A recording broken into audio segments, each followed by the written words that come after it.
kung paanong napapabaho ng isang patay na langaw ang isang boteng pabango.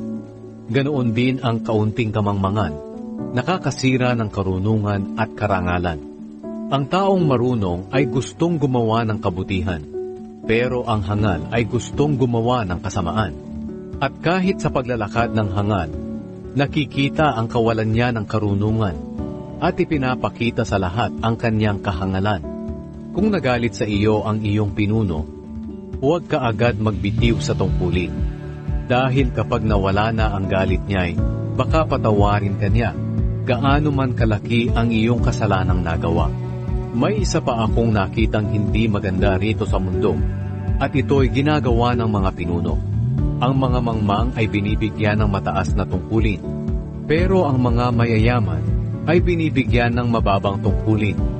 Nakakita rin ako ng mga aliping nakasakay sa kabayo, habang ang mga dakilang tao'y naglalakad na parang aliping.